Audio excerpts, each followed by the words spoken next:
Les invitamos a adentrarse con nosotros en el terreno de lo desconocido. Aquí comienza Voces del Misterio.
Muy buenas noches y bienvenidos todos, un programa más a Voces del Misterio en su rojiblanca sintonía, en Sevilla Fútbol Club Radio, en la 91.6.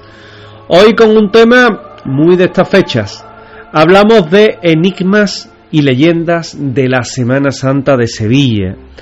Un tema apasionante que sin duda alguna, junto con curiosidades de la misma, les va a llamar la atención. En la última parte del programa hablaremos y entrevistaremos con Paloma García Granica, que nos hablará de su libro Últimos días en Berlín, y que tiene mucho que ver con la Segunda Guerra Mundial, pero también se puede extrapolar a la situación que actualmente vive el mundo. De ello hablamos en nuestra revista digital, en nuestra revista sonora de 120 minutos, en Sevilla Fútbol Club Radio, que comienza aquí y ahora. Experiencias paranormales, enigmas históricos, conspiraciones, leyendas urbanas, el mito de los ovnis y muchos otros misterios que perduran con el paso del tiempo forman parte de las Voces del Misterio. ¿Crees que estás solo? Siempre hay alguien al otro lado. Voces del Misterio.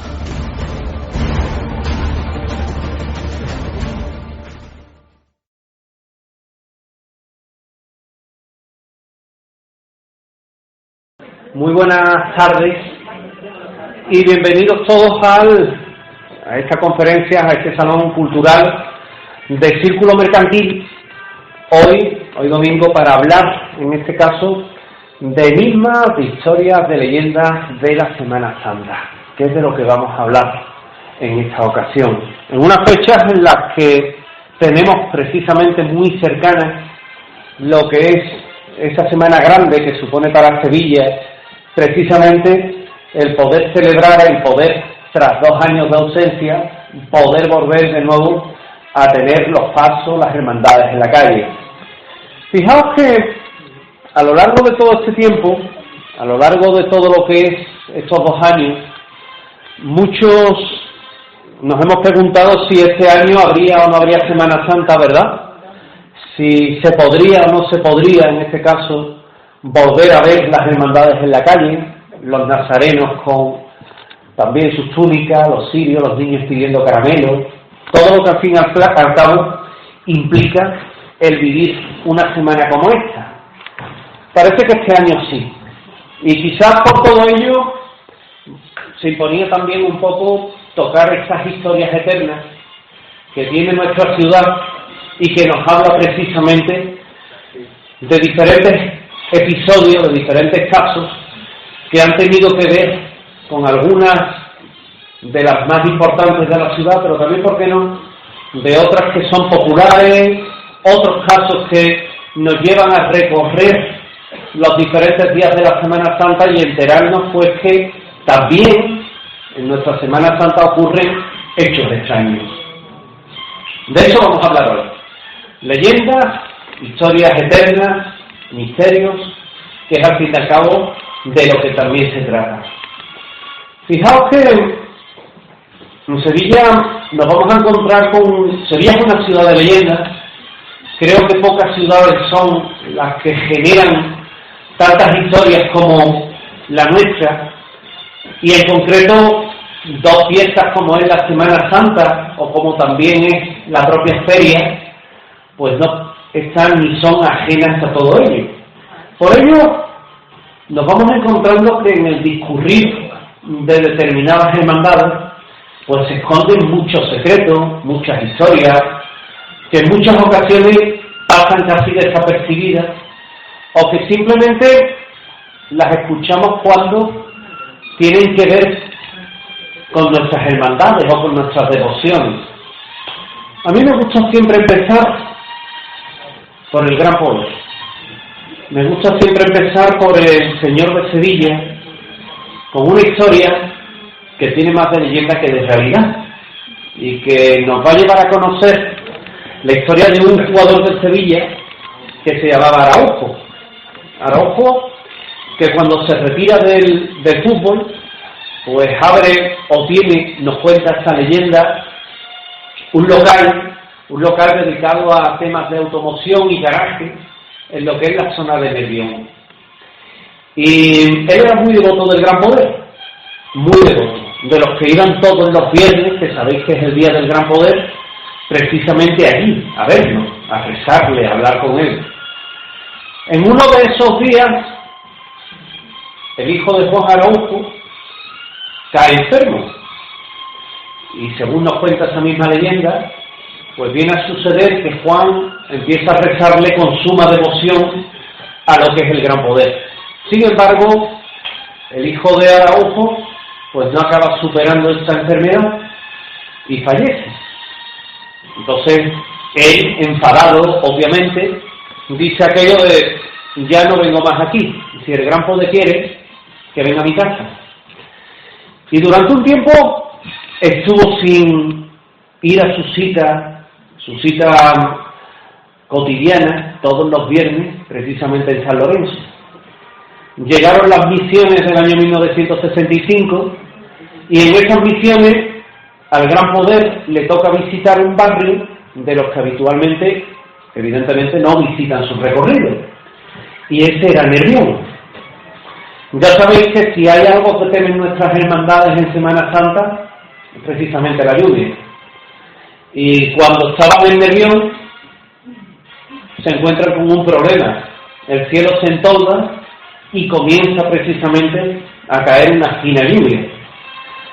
La Virgen logra resguardarse, en este caso, en lo que es un garaje, pero nos vamos a encontrar que también el Gran Poder buscaba un sitio. ¿Dónde? ¿Qué sitio? ¿Qué sitio?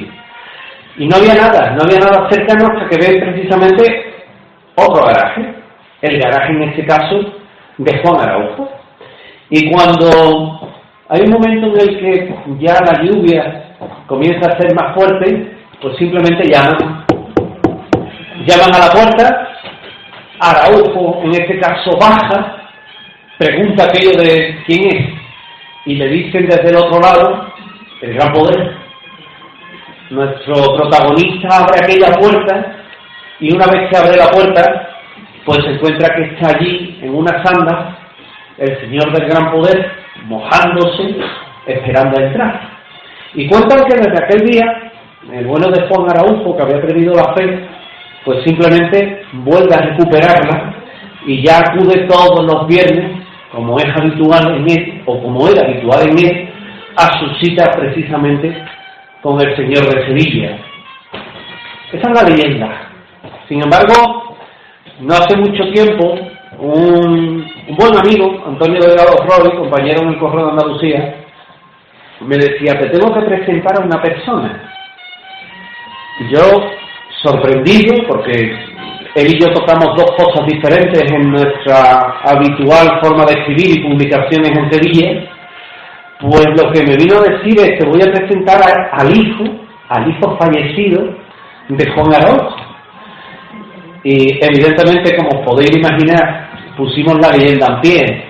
Juan Araujo tenía un hijo, evidentemente Jesús, que nunca se puso malo, nunca falleció, porque lo teníamos enfrente contándonos la historia, entre otras cosas, y él nos contó que la historia no es del todo irreal, que efectivamente cuando el Gran Poder visitó Nervión por las misiones de 1965, no fue el Cristo el que se mojó, sino que la que se estaba mojando era la Virgen. Y el Cristo encontró, en este caso, refugio, y fue la Virgen la que se resguardó precisamente en el garaje de nuestro protagonista, que nunca había dejado de perder la fe y que fue simplemente una de esas bellas historias inmortales que se deforman y que yo siempre digo una cosa: sabéis la leyenda, sabéis la historia verídica, luego cada uno elige, ¿verdad?, aquella que más le gusta, a la que más le llega. Vamos a seguir andando por esta historia nuestra, mientras que vamos viendo este particular álbum de fotografías. Y aquí nos encontramos con otra historia que también tiene que ver con una de nuestras imágenes quizás más queridas, ¿verdad? Sevilla siempre ha sido una ciudad dual, siempre se ha repartido: Sevilla Betis, Sevilla Triana, ¿verdad?, Esperanza Macarena, Esperanza de Triana, y nos vamos a quedar con la primera de ellas. Fijaos que la historia de la Macarena se va a finales del siglo XVI, al año 1565, cuando se funda, en este caso, lo que es en el convento de San Basilio, se funda la hermandad. Y a partir de ahí, en 1670 se trasladaron a San Gil, pero bueno, trataron de hacer o de tener una hermandad acorde con lo que iba a ser el barrio, con las expectativas que tenían evidentemente en ellos.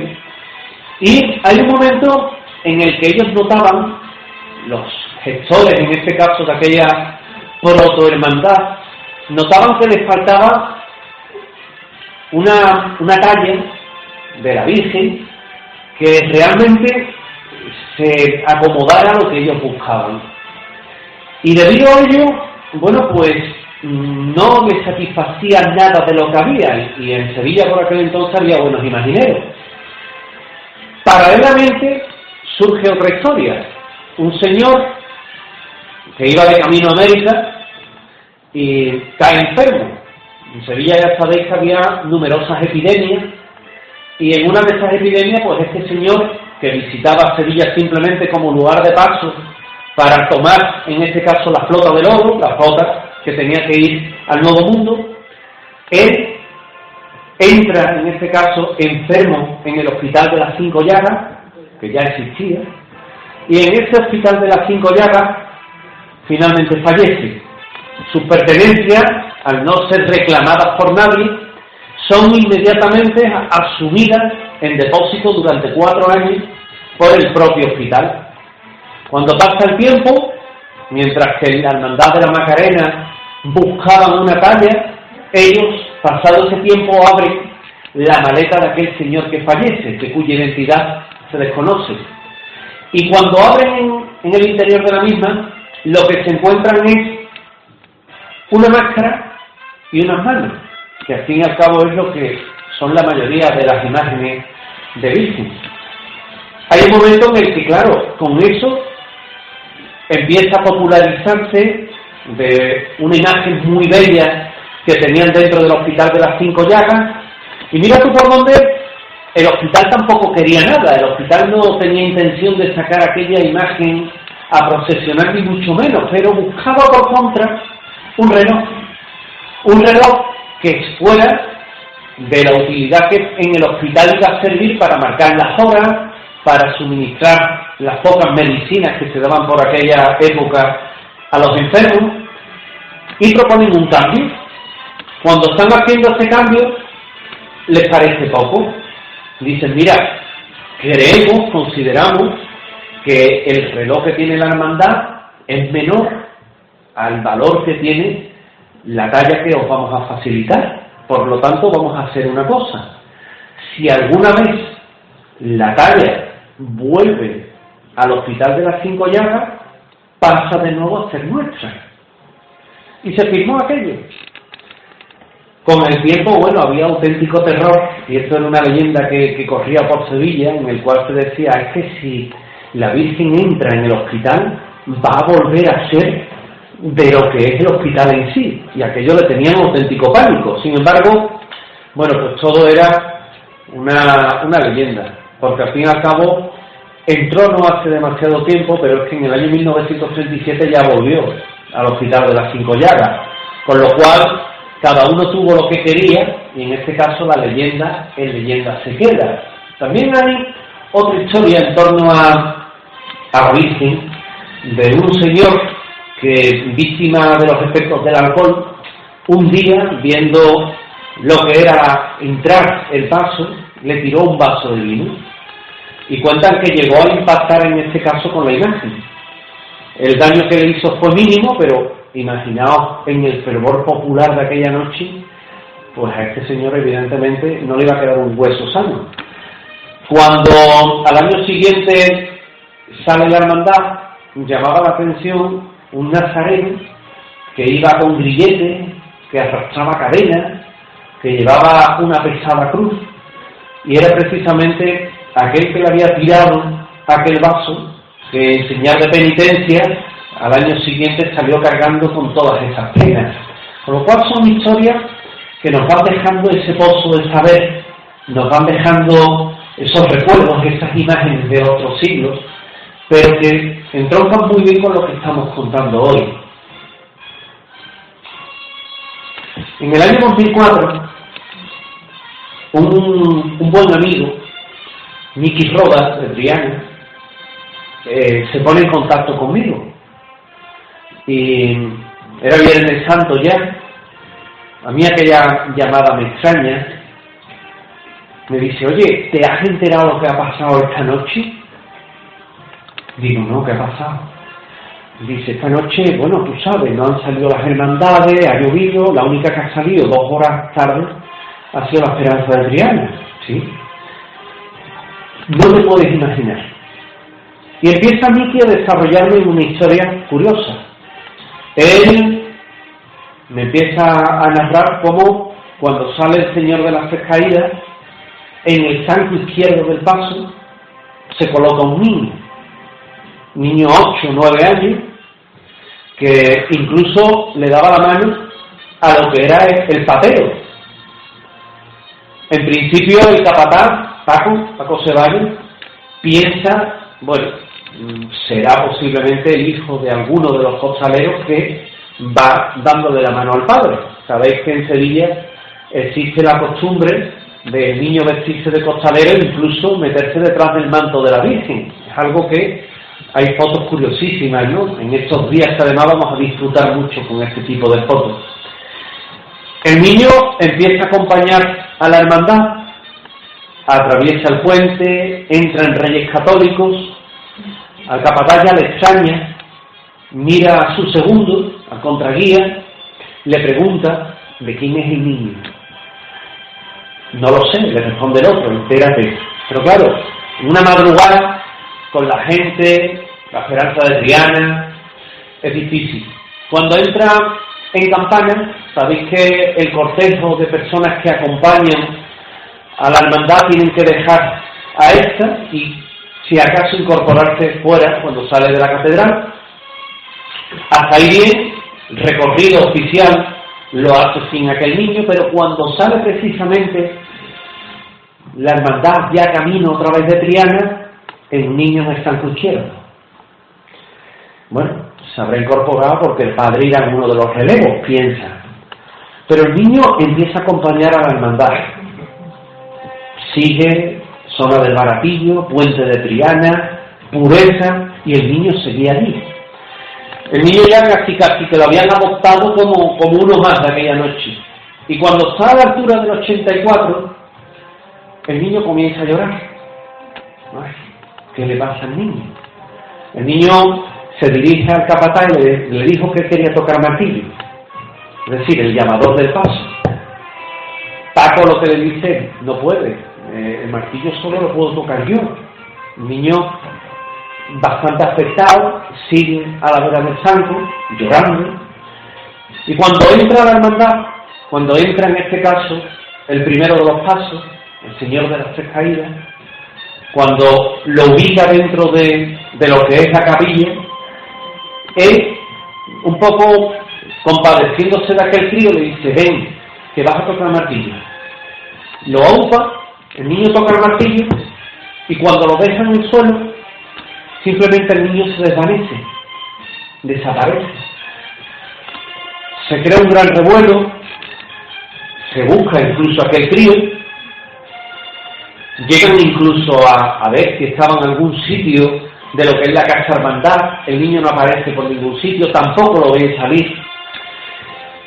Y con esta historia, a mí me dice si se podía hacer algo. Digo, voy a consultarlo, a ver si se puede escribir de ello, y lo sacamos en el Correo de Andalucía, por aquel entonces en el Maspación, que era la revista que tenemos y teníamos por aquel entonces en papel, ahora digital, y se publica no sin antes consultarlo, en este caso con el redactor jefe, puesto que sabéis que cuando se tocan historias de este tipo, ni mejores ni peores, simplemente son hechos que han ocurrido, nunca sabes cómo le puedes sentar a los miembros de una hermandad, y en tu foro interno no está a molestar a nadie, simplemente contar lo que sucede, simplemente.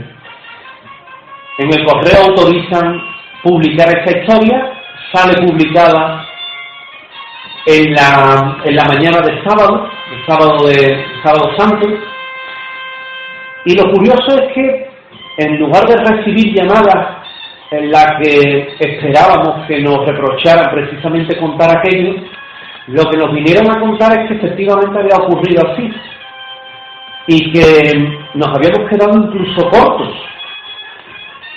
Una vez que nos comentan eso, preguntamos simplemente, ¿se puede entrevistar al capataz? Y nos dicen que sí se puede entrevistar al capataz. Bueno, pues vamos a hacer una cosa, vamos a entrevistarlo de cara, en este caso, a cámara. Y tenemos la entrevista y la oportunidad de entrevistar a Paco, que se limita obviamente a contar lo mismo que yo os he contado. Cuando salió aquel artículo publicado, le pusimos El niño que no perdió la esperanza, jugando un poco con el nombre, ¿verdad? Hay quien me ha comentado en estos años, oye, y cuando, por ejemplo, estaba por la calle, por la campana, con la de cámaras que hay allí, ¿por qué no se ha grabado al niño? Sencillo, porque evidentemente es lo que os comentaba, cuando se llega a este punto, el cortejo no acompaña. Y aunque hubieran estado allí, cuando hacéis una foto, un paso, no lo apuntáis a la imagen, ¿verdad? Nunca un salto. Pues entre otras cosas. Pero bueno, la historia ahí queda. El niño que no perdió la esperanza. Y cada año que sale la esperanza de Triana, se mira muy bien, y creedme que es algo que hemos hablado mucho, se mira muy bien durante todo el recorrido de ese santo izquierdo, no vaya a aparecer un niño perdido, que en este caso se corresponda con la descripción de aquel niño que no perdió la esperanza. Los carteles siempre tienen su particular forma de interpretar la Semana Santa. Podemos ir desde los muy rancios, como se les llama, muy clásicos, como la de la Semana Santa del 94, a los muy atrevidos, como se le ha tildado, de la Semana Santa del 2022. Es cuestión de gusto, son expresiones artísticas.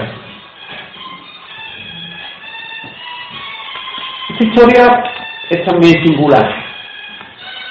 Nos vamos a otra madrugada. En este caso, nos vamos a visitar a la Hermandad de los Gitanos. La Hermandad de los Gitanos por la calle Orfila. Fue curioso porque, evidentemente, la madrugada en Sevilla son los pasos quizás que más se les siguen o que en muchos casos más devociones despiertan. Todos tenemos simpatía por algunas, independientemente de que luego pertenezcamos a alguna otra, ¿verdad?, de la Semana Santa. Pero a todos nos tira Triana, nos tira el Gran Poder, nos tira la Macarena, o los Gitanos. Aquella madrugada, uno de aquellos seguidores de la hermandad, acérrimos y además de los que les gusta grabar, hacer fotos, se ubicó en la calle Orfila, en la calle Cuna, y estando en calle Cuna, pues él se atrevió a hacer un vídeo interesante, y en ese vídeo lo que acaba surgiendo es que a la Virgen, cuando le hacía zoom en la cara, cuando se acercaba, evidentemente, esa cámara, lo que le veía es que tenía algo en un ojo. Claro, por ahí ya había pasado el Cristo en dirección a Javier Lasso de la Vega, estaba pasando en este caso la Virgen, y hay un momento en el que notan como algo cae en este caso cae por la mejilla, una lágrima. Además se veía perfectamente. Se le trató de buscar mil explicaciones a aquel vídeo, desde los típicos montajes, que no era el caso, hasta condensación de agua de la noche, algún efecto que haya podido provocar, en este caso, la candelería del paso, pero sin embargo no se pudo explicar satisfactoriamente. Desde la hermandad simplemente lo explican como la noche que la Virgen de las Angustias lloró, y que dentro de lo que es la propia hermandad guardan con gratos recuerdos lo que fue precisamente ese incidente que se quedó encasillado como la lágrima divina. El misterio de la Trinidad también tiene su historia. Aquí me he querido parar simplemente para un detalle que tiene que ver con un tema que a mí me gusta, que es el de la sábana santa, porque antiguamente el Cristo, en este caso, de la Trinidad, de las 5 llagas, pues se ajustaba fielmente a lo que era el modelo de crucifixión de la época, es decir, un Cristo que estaba atravesado no por las palmas de las manos, sino por las muñecas. Fue en este caso decisión de la hermandad sustituir el mismo, y desde entonces, bueno, pues fue una decisión que fue muy criticada, porque entre otras cosas, bueno, decían que al Cristo anterior, que tenía también muchas devociones, pues simplemente tenía una mayor perfección o exactitud anatómica. También viene a ocurrir otra historia muy curiosa dentro del santuario de María Auxiliadora, en la que había un cuerpo. Sabéis que el santuario tiene debajo las Sagradas Cárceles, para los que la habéis tenido la oportunidad de visitar, es donde se supone que está el cráneo de una de las santas patronas de Sevilla, que había sufrido el martirio, había muerto allí, y te enseñan un poco el cráneo, desde muy a lo lejos, indicándote que precisamente es la zona del recuerdo que se tiene a las santas patronas. Pero lo curioso que también ocurre en la Trinidad es que se enterró un cuerpo dentro de la iglesia, y una vez que se había enterrado, a la mañana siguiente aparecía desenterrado. Lo volvían a enterrar. A la mañana siguiente volvía a aparecer desenterrado. Aquello resultaba cuando menos chocante, y incluso decidieron quedarse a vigilar qué era lo que pasaba. Simplemente, en el primer descuido que había, el féretro emergía y se quedaba fuera. Al final lo que deciden es enterrar ese cuerpo en otro sitio, porque no era voluntad del fallecido, que su cuerpo estuviera en aquel sitio. Y es una historia que se cuenta dentro de lo que es el santuario de María Auxiliadora, que también es particularmente llamativa, ¿verdad? Este tipo de hechos los califica de sobrenaturales, paranormales, como son los dos siguientes que os quiero contar. Imágenes milagrosas, o imágenes que hablan, o imágenes que se mueven. Dos casos. El primero con el crucificado de San Pedro, el Cristo de Burgos. El segundo, en este caso, con la Hermandad de los Negritos. Cuando una persona pues cae enferma, a donde primero se aboca a la ciencia, a la medicina. Cuando la medicina te desahucia, te queda agarrarte a la fe. Es lo que le ocurre, en este caso, a nuestra primera protagonista, Concha, una chica que tiene un familiar, en este caso su madre, en el hospital, en un estado de salud malo. De hecho, el médico le vino a decir aquello de preparados para lo peor.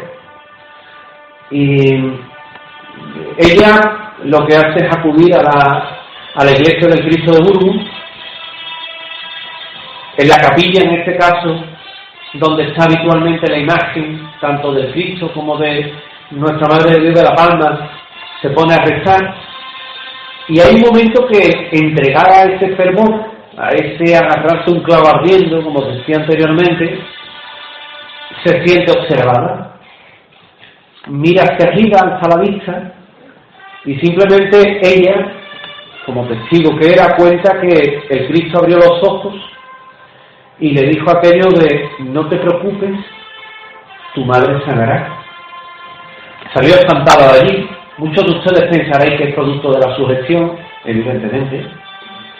Y cuando sale del sitio, sale bastante alterada, como os decía. Ella recibe una llamada de teléfono. Era del hospital.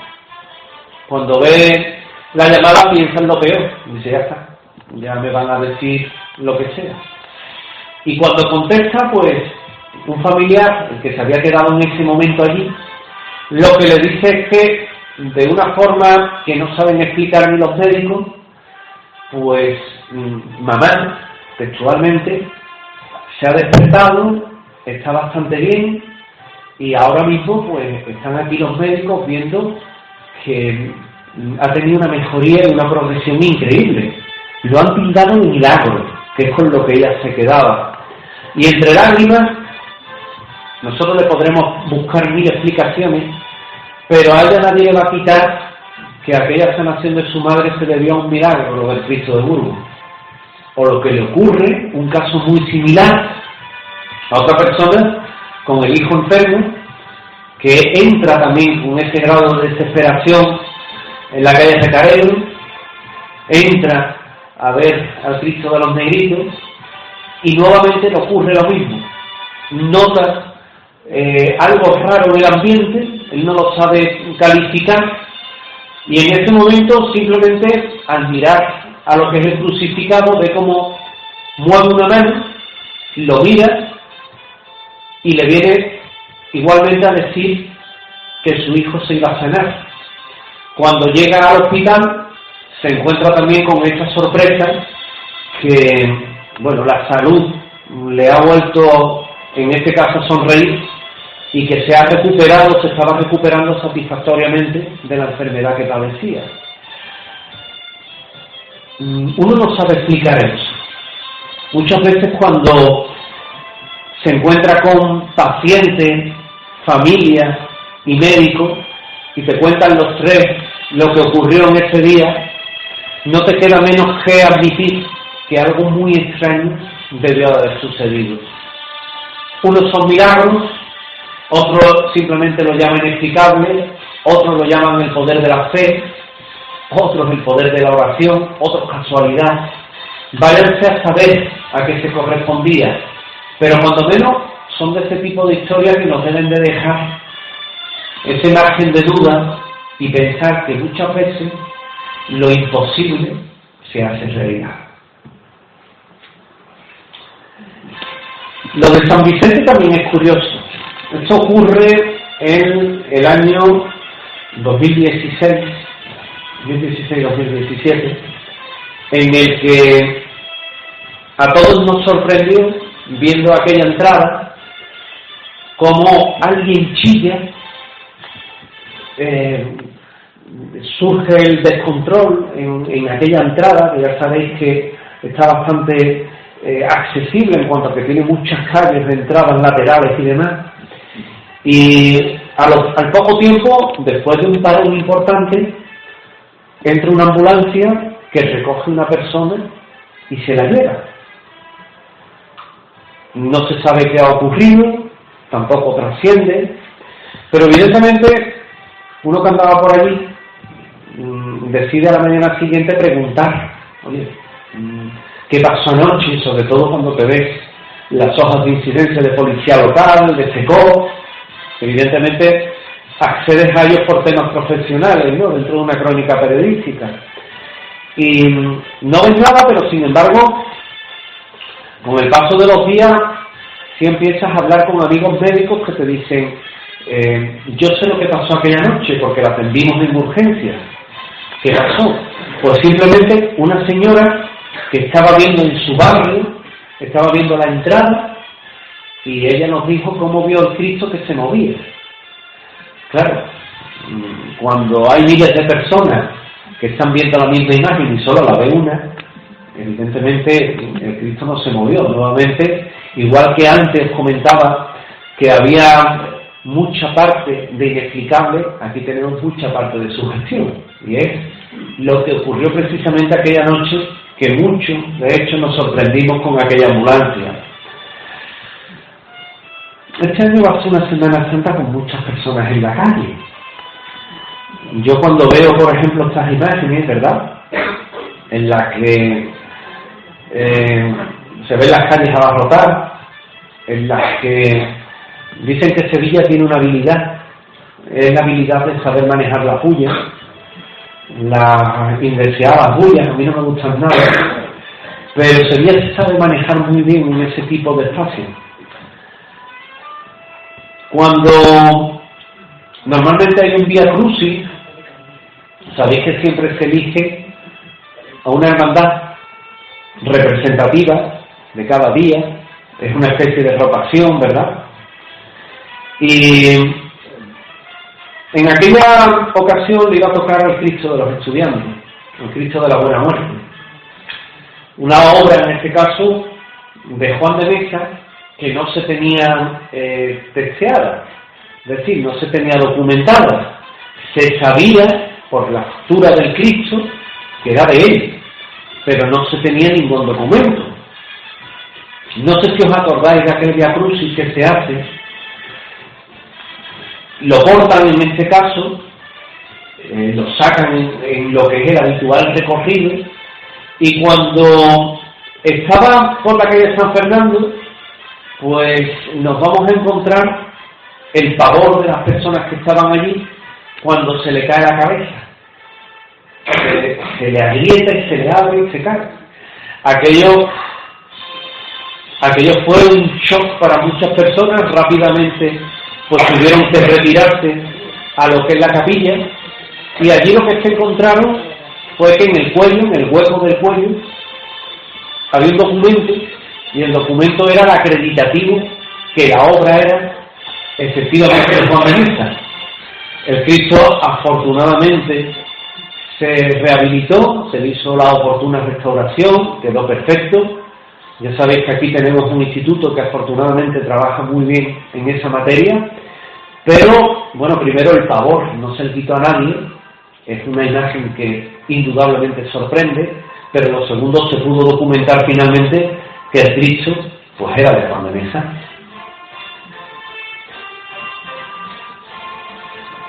Esa es una historia que particularmente me gusta. Nos tenemos que ir a la hermandad de Santa Marta. Procesiona, como muchos sabéis, el Lunes Santo. Para mí es de los misterios más sorprendentes que hay, sobre todo por el momento, ¿verdad?, lo expresivo que es. lo expresivo que es.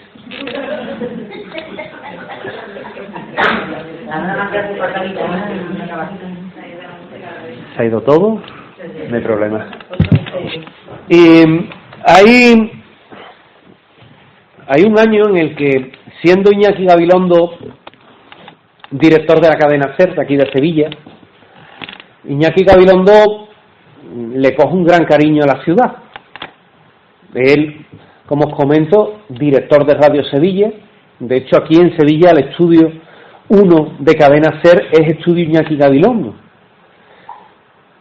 Su primera esposa era sevillana, su segunda esposa es sevillana, y él lo vivía intensamente. Iñaki tiene la desgracia que su primera mujer cae enferma, muy mala, una enfermedad además incurable, y lo que hace es que como un ruego pide que las hermandades pusieran una flor, en este caso pidiendo por la salud de su mujer. Cuando llega a Santa Marta, sobre un monte de lirio, ¿qué poner? ¿Y dónde? Sobre todo. Y se les ocurre poner justamente una rosa roja bajo la mano del Cristo. La hermandad procesiona. Sabéis que en Sevilla siempre va a haber personas ávidas de esa fotografía única, ¿verdad? Que antiguamente eran tan difíciles de ver, hoy afortunadamente se comparten a través de lo poco bueno que tienen las redes sociales, que es compartir imágenes bonitas y demás. Y comienza a popularizarse esa rosa que nadie sabía qué significaba, destacaba en el Monte de Lirio.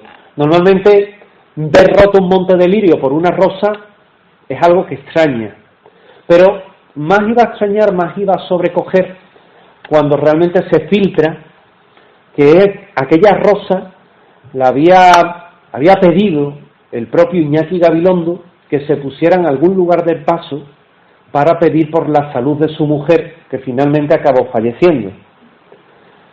Aquello caló muy hondo.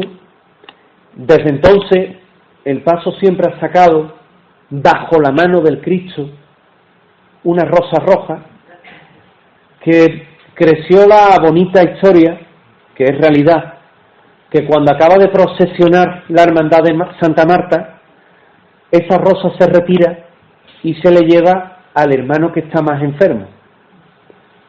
Una señal de piedad, una señal en cualquier caso de sentimiento, y una señal que desde entonces a esa rosa se le acabó llamando la rosa de Iñaki, en honor en este caso al propio Iñaki Gabilondo. Ver el misterio de Santa Marta rompiendo la tiniebla que forma el incienso, llegando en este caso a su capilla, a su iglesia, viéndolo por las calles angostas de Sevilla, pasando por Placentine, por calle Franco, y que entre esa tiniebla, que entre ese humo de incienso, se rompe en este caso esa hegemonía para ver salir aquel paso con ese solemne andar, pues evidentemente es poco menos que impresionante. Algo que os recomiendo que hagáis.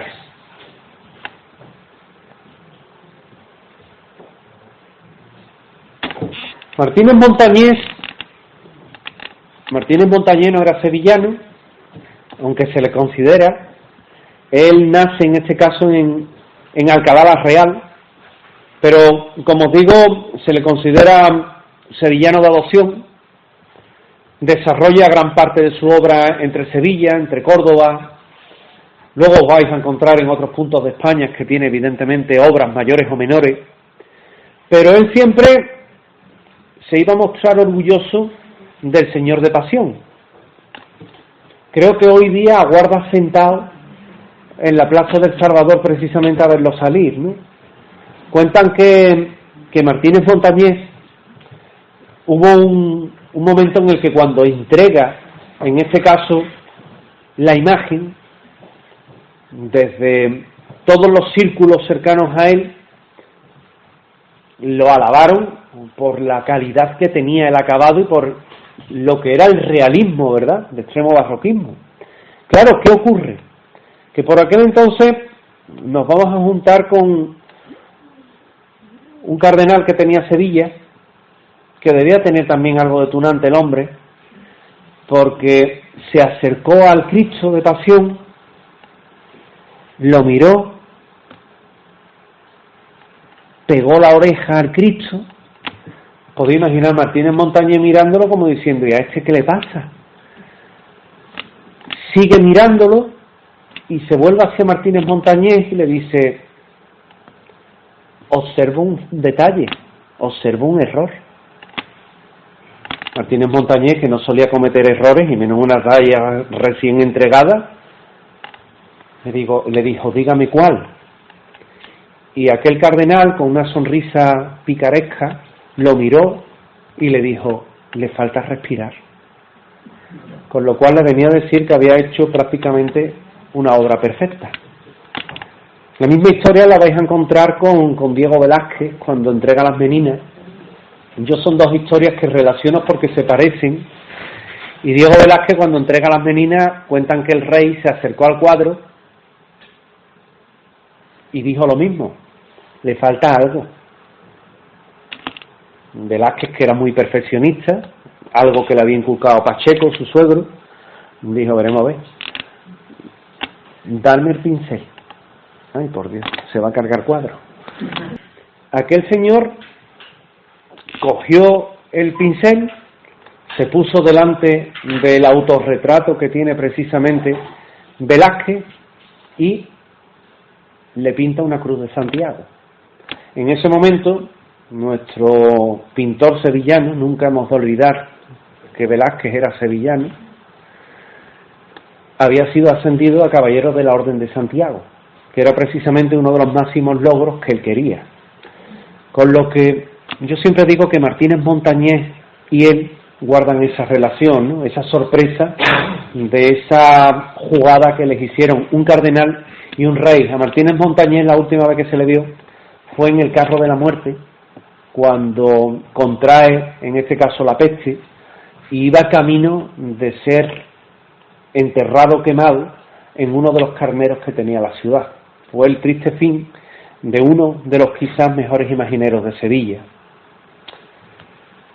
También hay reliquias malditas, reliquias que pueden llegar a sorprendernos, entre otras cosas, porque nadie diría que un objeto que ha estado en contacto con la figura de Jesús de Nazaret pudiera estar maldita, ¿verdad?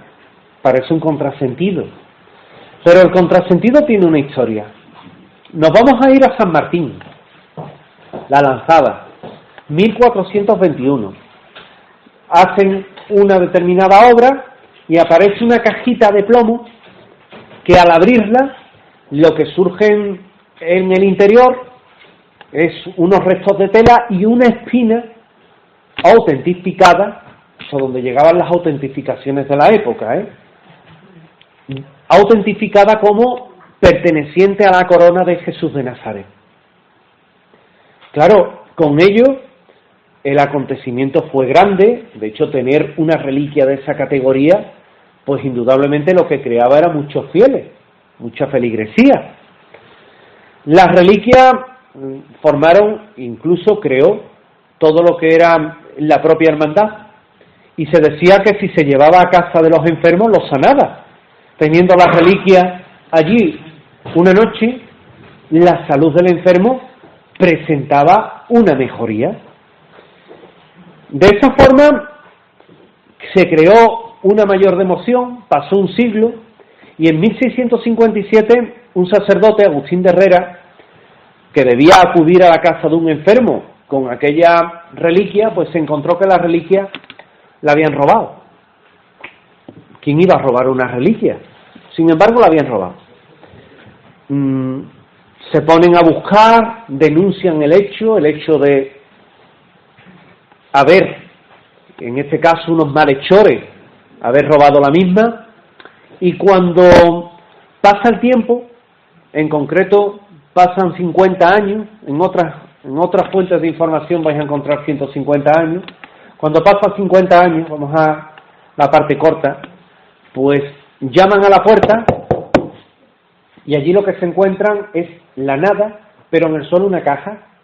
Era la reliquia y una carta del ladrón, diciendo que desde que habían robado la reliquia solo habían tenido cosas malas en su vida. Todo le había venido mal, había estado en la cárcel, su hermano había fallecido, su madre había fallecido, su esposa la había dejado, y lo atribuían precisamente al maleficio de aquella reliquia. Desde entonces la reliquia se dijo que quien no la utilizaba con buenos propósitos pasaba a ser una reliquia maldita. Y es con la historia que nos encontramos también en San Martín. Vamos a seguir caminando mientras que vamos viendo estas imágenes. ¿Alguna vez habéis estado en el puente de Triana viendo una de las hermandades que pasan por allí? ¿Habéis notado cómo el puente bota? ¿En quién no se ha inquietado? Porque entre otras cosas, ¿a dónde llegamos los sevillanos por ver la Semana Santa, verdad? Sobre todo, fijaos, el que esté ahí en la esquinita, que tiene la espalda casi pegando al río, vamos.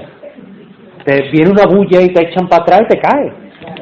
De la calle Bustos Tavera sale la mortaja.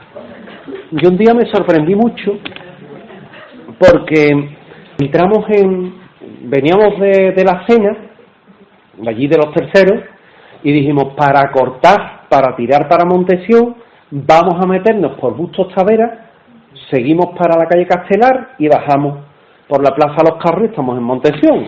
Es lo más cómodo, ¿no? Venga, vale. Y cuando pasamos por aquí escuchamos unos cantos de unas monjitas y dijimos, vaya, ¿qué pasa aquí? Y entramos en el patio. Es un espectáculo que no os tenéis que perder. Es decir, porque es sencillamente maravilloso.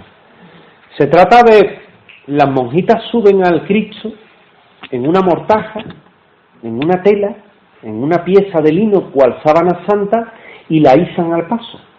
Y lo que izan en este caso, que es el propio Cristo, y lo van subiendo entre cantos.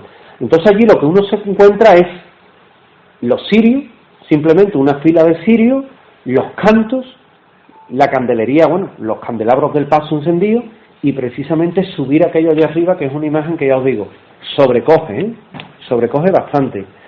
Pero hay una cosa que nos llama a nosotros mucho la atención, y es que cuando vais a pasar la mortaja, vais a ver que llevan 18 ciriales. Lo normal es que veáis 4, 6, depende de la hermandad, ¿no? Y claro, uno dice, 18 ciriales, ¿por qué? 18 ciriales, la simbología que tiene precisamente es porque dicen que eran las 18 personas que estaban precisamente en el sepulcro cuando dejan allí el cuerpo de Cristo. 18 personas que debían haber sido, evidentemente nunca se va a saber, pero que se correspondería precisamente con esa leyenda popular que acompañan a cada uno de aquellos ciriales que tiene precisamente este paso. Os recomiendo que veáis esa estampa, Viernes de Dolores. Aquí tenemos a Jesús despojado, que decían del cachorro, pero Jesús despojado, el pobre, casi todos los años se mojaba también, ¿no? Que era, a mí me daba mucha pena. Tenemos al milagro en este caso del Cristo yacente. En Sevilla hay tallas que son muy antiguas. Una de esas tallas es precisamente la de nuestro Santo Entierro. Y cuentan que en tiempos de Fernando III, cuando se había ya reconquistado la ciudad, se había asentado un poco todo lo que era la Sevilla cristiana. Tenemos que tener en cuenta que se le había conquistado a los musulmanes. En el barrio de los Humeros, cerca de la Puerta de Hércules, pues hubo una señora que vivía en su casa, estaba paralítica, estaba postrada en la cama, y por la noche, estando ella acostada en su habitación, lo que siente es como si rascaran la pared. Ella mira, ve que cae un ladrillo de la pared. Sevilla no es ciudad de terremotos, pero bueno, le extraña, pasa la noche la señora con un ojo mirando. A la mañana siguiente, cuando entra el primer rayo de luz, se cae la pared y lo que aparece es el Cristo yacente. Esta mujer dice que aunque estaba postrada en la cama, pegó un salto y salió corriendo. Con lo cual, se acabó curando. Es decir, es el milagro precisamente que se le atribuye a la antigua talla del Cristo yacente. Y bueno, me imagino que es que a la mujer le entró el ataque de pánico y quedó sana milagrosamente, ¿no? Pero lo verdad es que en aquel lugar se construyó lo que era el oratorio de Colón, que posteriormente se dedica a San Laureano, y bueno, fue el mismo que funda posteriormente el Colegio de la Orden de la Merced, posteriormente muy cerca de lo que iba a ser el Convento de la Merced, que hoy es el Museo de Bellas Artes de Sevilla. Con lo cual, yo digo que no hay casualidades. La estampa de un niño haciendo una pelotita de cera siempre me ha gustado. Claro que hay niños que llevan balones, balones de cera, ¿no? Que yo digo que habrán tenido toda su vida el niño allí acumulando cera y cera, ¿no? Pero siempre es de esas estampas, como cuando se te acerca un niño y te pide caramelo, ¿verdad? Ya eso menos. Ahora te piden estampas, medallas. Yo muchas veces pienso que más que nazarenos somos ferretería, somos joyería, ¿no? Porque llevamos de todo, ¿no? ¿Qué quieres tu hijo? Tengo estampa, tengo caramelo, tengo... Entonces, suele pasar, ¿eh? Entonces, al final hay los niños pidones, ¿no? Que te dicen una de cada, ¿no? Pero que es muy curioso, ¿no? Y además cuando uno va a comprar merchandising, te dicen, ¿de qué hermandad vienes tú? De San Pedro. Ah, ¿ustedes dais algo? Claro. Y dices, sí, vamos tampita, ¿no? Y ustedes no dejan hablar ni nada, ¿no? Los niños, los monaguillos. Los monaguillos no habréis visto monaguillos más serios en toda Sevilla. Qué pena. Pa' seria esta, ¿no? A mí es un paso que me gusta, la canina. Yo no sé a vosotros. ¿Sabéis la tradición de la canina cuál es, no? Que cuando pasa delante tuya te tienes que dar la vuelta. Por eso hay mucha gente que en la Avenida de la Constitución, sobre todo,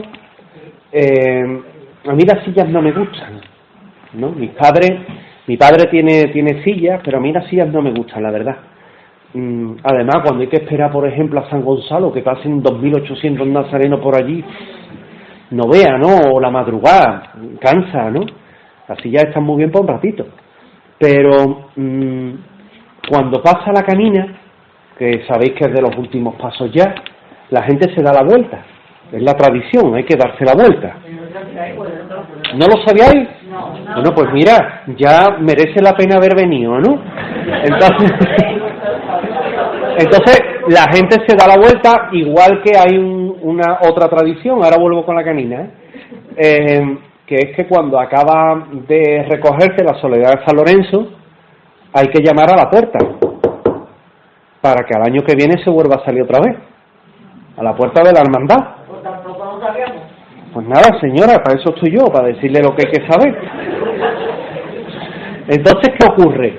Pues que la canina es muy original, porque al principio se pensaba que la canina era de verdad, que habían cogido a un señor, le habían tratado los huesos, lo habían barnizado, le habían enhebrado los huesos y lo habían sacado al pobre hombre allí, ¿no? Entonces, claro, hubo tal explosión en Sevilla de inquietud ante aquel paso, que le pidieron responsabilidades y se demostró que realmente era una obra original de Cardoso Quirós a finales del siglo XVII, en 1691, que evidentemente a uno lo dejan los huesos cuando lo ve, ¿no? Pero sí es verdad que la tradición lo que nos dice es que nadie quiere mirar a la muerte cara a cara. De ahí viene la tradición. Nadie quiere mirar a la muerte cara a cara. Entonces, cuando la muerte pasa delante tuya, aunque tiene otra simbología, pero cuando la muerte pasa delante tuya, nadie quiere que la mire. Por eso la gente se da la vuelta. Y por eso precisamente es la tradición. La canina, en este caso el esqueleto sentado sobre el globo del mundo, y a su vez postrado con la lanza, lo que hay es un dragón, que el dragón lo que simboliza no es el demonio, sino el pecado. Seguimos viendo estampas de Sevilla. Tenéis ahí, por ejemplo, la sentencia por la calle Trajano, ya camino en este caso de la Plaza del Duque. Tenéis a monaguillos, creo que de la Hermandad de San Bernardo, también por su barrio. Y hay otra imagen que a mí me gusta mucho, porque le decían y le dicen el gran poder crucificado. Cuando uno se para a ver a la Hermandad de Montserrat, ya cuando sale Montserrat el viernes ya vamos todos cansadillos, la noche ha sido larga, para que, hombre, hay artibles que el Viernes Santo salen, claro, después de la madrugada, otros duermen, ¿no? Pero sí es verdad que el Viernes Santo salen hermandades que son muy bonitas. Ahora vamos a hablar de algunas de ellas. Pero la Hermandad de Montserrat, sobre todo, evidentemente está formada por personas que eran catalanas y que vinieron a Sevilla y crean aquí su propia hermandad. Y aquí lo que nos vamos a encontrar es que tiene un conjunto escultórico que también es obra de Juan de Mesa. Y si os paráis a verle lo que es la hachura, se llama así, lo que es la hachura a la cabeza del Cristo, vais a notar que se parece al gran poder. De ahí viene que le digan el gran poder crucificado, precisamente por ese parecido, pero también porque se trata de una obra de Juan de Mesa, es decir, estamos ante lo mismo, ¿verdad? Luego os podéis parar a ver, por ejemplo, las alegorías que tienen. Procesiona, por ejemplo, una joven, una chica que va con los ojos tapados, que representa en este caso la fe, o otra lleva el paño de la Verónica, que sabéis que también representa a lo que es ese momento en el que enjuagan unas chicas la cara de Cristo y se trae la imagen. Le dicen la Verónica, pero realmente Verónica lo que significa es veroico, es decir, cara verdadera, el verdadero rostro, ¿verdad?, que de ahí derivó precisamente al nombre. Y que hoy, bueno, pues hoy vais a ver que hay una gran cantidad de hermandades que precisamente tienen o un paño de este tipo, o todo lo que es una Verónica, o incluso trabajos del propio Juan Manuel Miñarro, logrando un poco esa representación artística, pero también científica, que es interesante, de ese rostro de, en este caso, la sábana santa. La palomita de Triana. Si os dijeran la palomita de Triana, ¿cuál es? ¿Qué diríais? San Benito, ¿verdad? San Benito, porque efectivamente, antiguamente, la palomita de Triana no era ni más ni menos que la hermandad de San Benito. La hermandad de San Benito, que salía de allá, que salía de Triana, que es muy original porque es donde surge.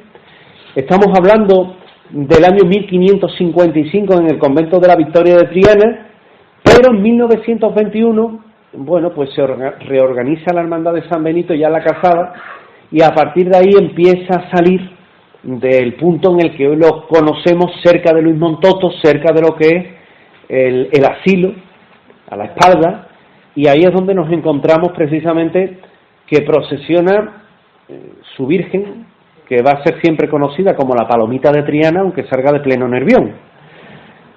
Tiene posiblemente uno de los pilatos más hermosos a nivel de talla que tiene la hermandad, y tiene 3 pasos también, que sin duda alguna son de los más impresionantes que podemos ver en la Semana Santa, cada uno en su estilo, cada uno en lo que es, pero indudablemente son de esos llamados barcos de la Semana Santa que se te vienen en lo alto y que realmente te impresionan bastante. La estrella. Seguramente todos hemos escuchado hablar como a la estrella le dicen estrella a la valiente, ¿verdad?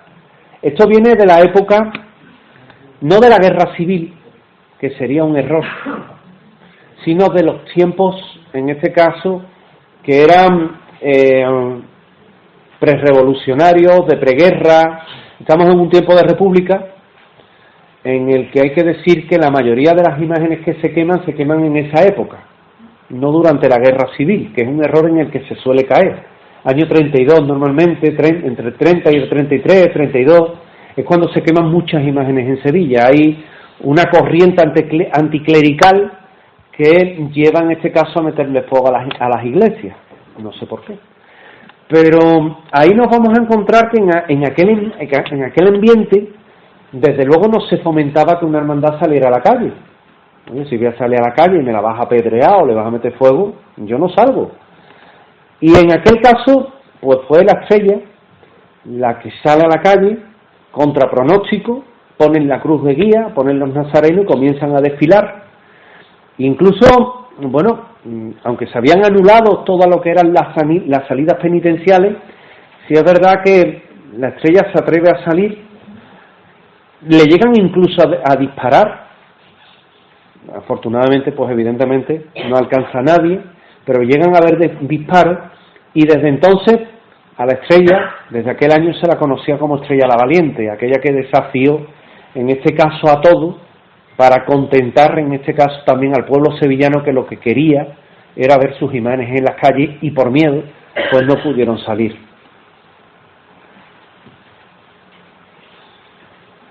Los gitanos también tienen otra historia curiosa. Antes hemos hablado de su Virgen, pero cuando hablamos del Cristo, pues su Cristo tiene la desgracia de arder. Ahora sí hablamos del año 36. Las procesiones sufren muchas pérdidas. Aquí en concreto se quema la imagen, pero lo curioso es que posteriormente sería José Fernández Andés el que iba a retallar la imagen, primero la imagen de Nuestra Señora de las Angustias, luego del Señor de la Salud.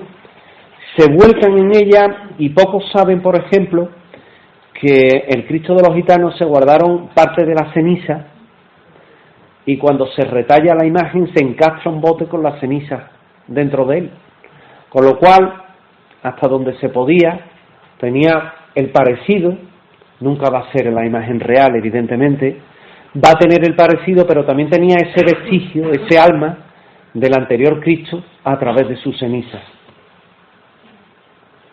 La Virgen de la Aurora, domingo de Resurrección, que también es particularmente interesante, igual que Luis Álvarez Duarte, en ese momento en el que, por ejemplo, talla las imágenes como la del Polígono de San Pablo y le pone los ojos de colores, ¿verdad?, que es una de las características que tiene. Pues con la Virgen de la Aurora, si os fijáis, lo que le suprime son las lágrimas. No tiene lágrimas, entre otras cosas porque ya no había por qué llorar. Cristo ha resucitado y Sole procesiona de esa forma.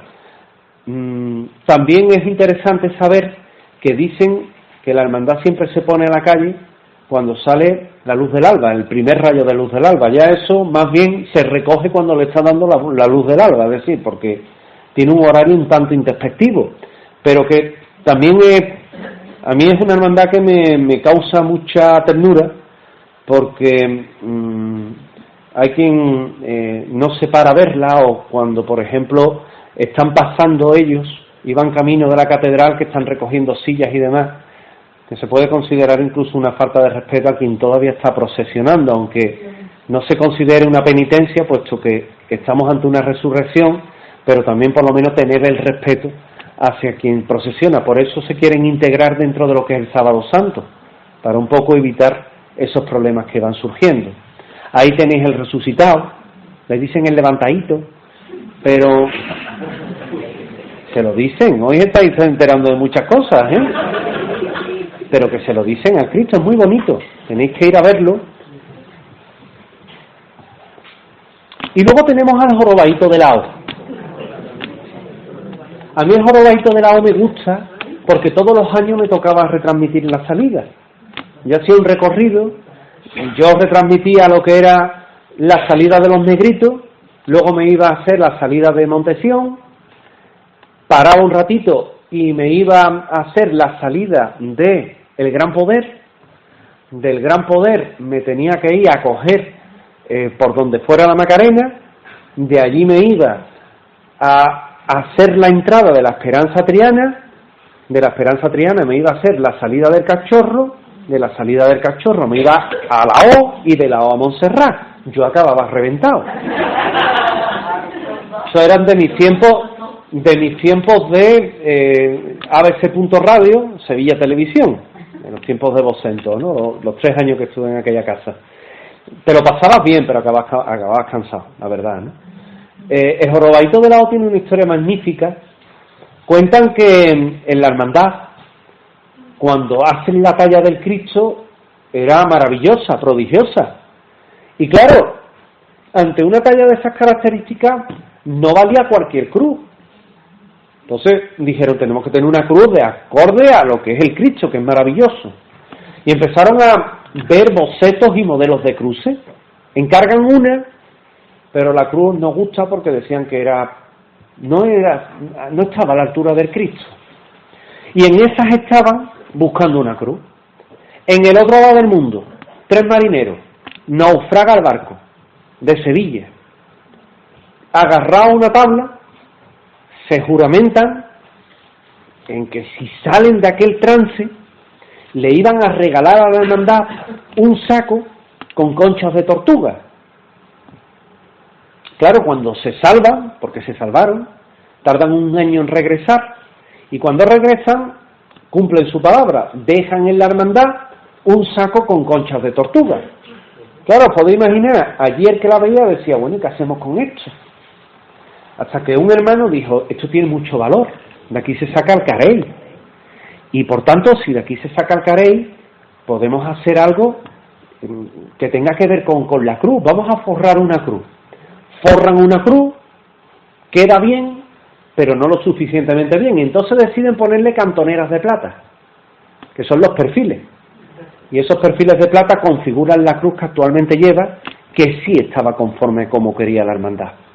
Por lo tanto, siempre va a ser la historia que acompaña al Jorobaito de la O, la de su cruz y la de aquellos náufragos que por fin pudieron salvarse. Y en esta imagen lo que tenéis es esa curiosa estampa de esa cruz de carey, y en pequeñito, en este álbum de fotos que os he querido traer, pues lo que tenéis es una cruz normal. En cualquier caso, se ponga la que se ponga, el espíritu es el mismo. Es decir, el Cristo ni va a perder toda la devoción que se le tiene, ni mucho menos va a perder la belleza con la que también está dotado. Yo de chico le decía a San Pedro quiere rosquillas, Arsenatus Populos, ¿verdad? Pero ahí tenéis precisamente a la hermandad. Hay quien lo prefiere con potencia, hay quien lo prefiere sin potencia, da igual.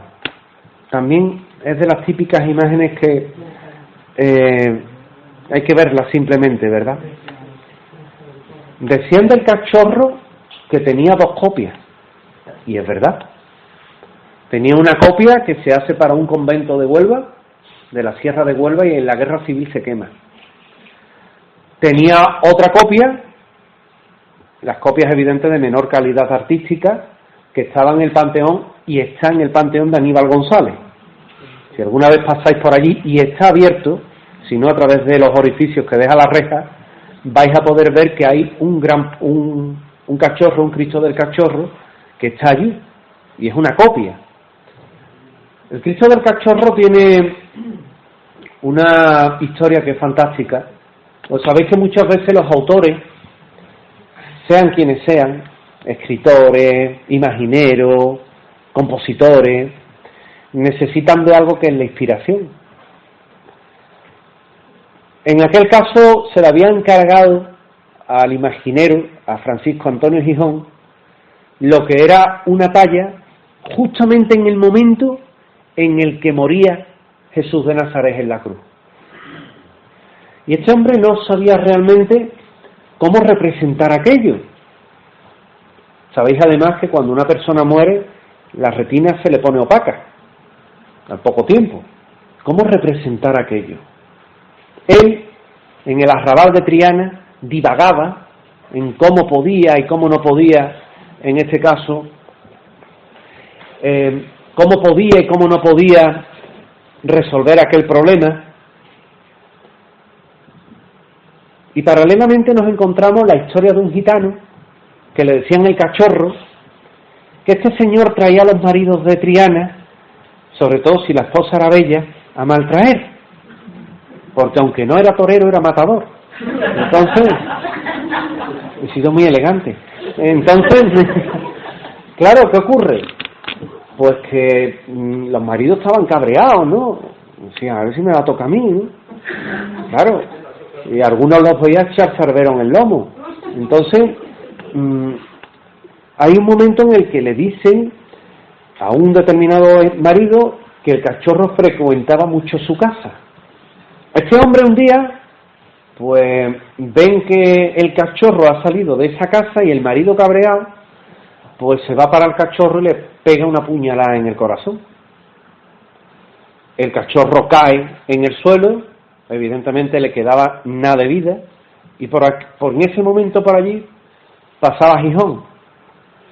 Se hace un hueco y le ve la expresión a aquel hombre. Él, que poco podía hacer por aquel señor, lo que hace es que saca el carboncillo que llevaba, el lápiz, ¿no?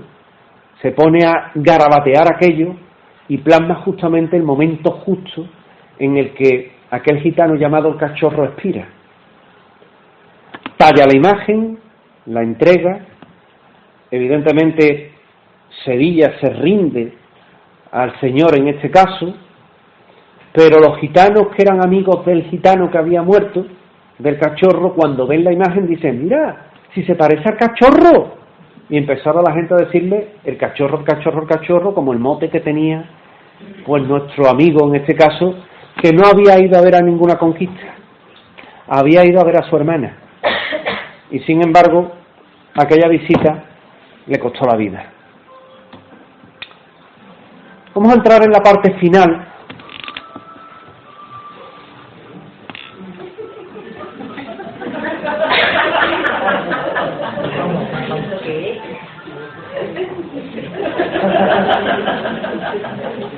Dígale que nos quedan ya 10 minutos, señora.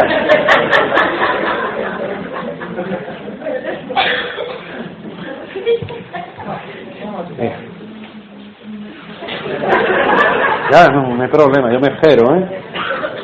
Seguimos. Curiosidades de la Semana Santa. Aquí vamos a ver cosas curiosas que nos vamos a encontrar en los pasos de Sevilla. ¿Cómo qué? Y del Betis, señora. No me discrimine usted a nadie, ¿eh?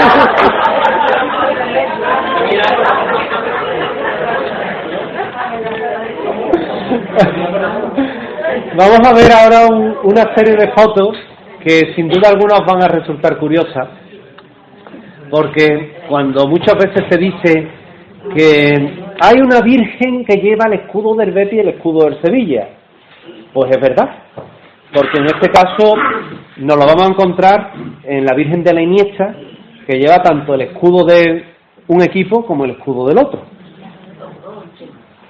Luego también nos vamos a encontrar a un angelito con gafas y a un indio. Nos lo vamos a encontrar.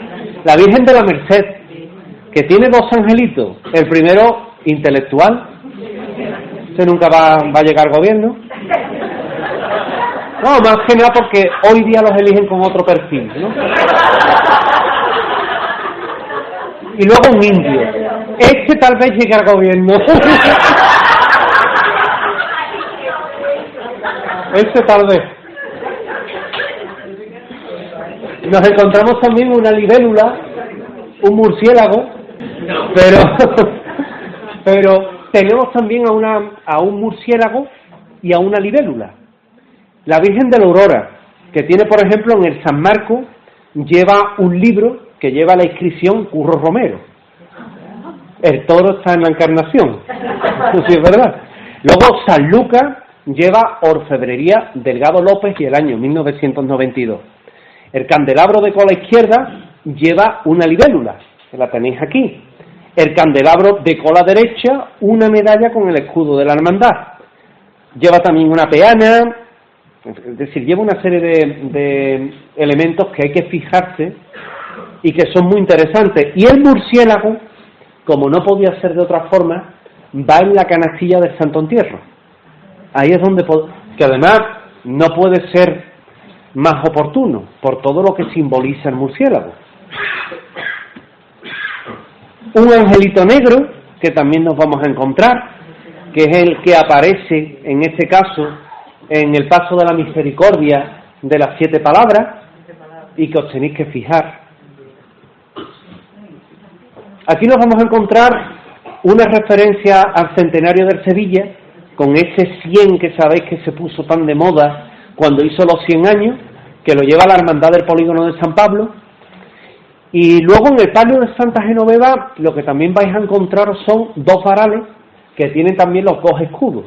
Los 2 escudos tanto de un equipo como de otro. Y luego la Virgen de los Dolores del Cerro del Águila lleva un angelito de cola que lleva una jaula y dentro de esa jaula un pajarito. Y es muy interesante de ver. Hay varios chupetes, en la hermandad de en las hermandades de Sevilla. Un angelito va en San Gonzalo, que lleva un chupete. El otro chupete lo lleva la Esperanza Triana. Y luego la Virgen de Guadalupe, como no puede ser de otra forma, lo que lleva que es el típico sombrero, ¿verdad? El típico sombrero mexicano que lo lleva colgado en la mano, como no puede ser de otra forma. Nos vamos encontrando y nos vamos llegando ya al final. Imagen en este caso de la campana, imagen de lo que es la plaza de San Francisco. No sabemos si antes o después de que pase un paso, ¿verdad? Pero que, fíjate, cuando hablamos de Semana Santa, simplemente hablamos de historias que son eternas, ¿verdad? Quizás hoy lo que hemos hecho una revisión de algunas de esas historias imperecederas, de muchas de esas leyendas, unas más serias, otras con sentido del humor, que creo que también en el tiempo que corre el sentido del humor es necesario. Polvo somos y al polvo volveremos. Yo prefiero aplicar el carpe diem, el vive el momento, porque al fin y al cabo es de lo que se trata. Hoy nos hemos enterado de muchas cosas. Señora, usted se ha enterado de unas pocas.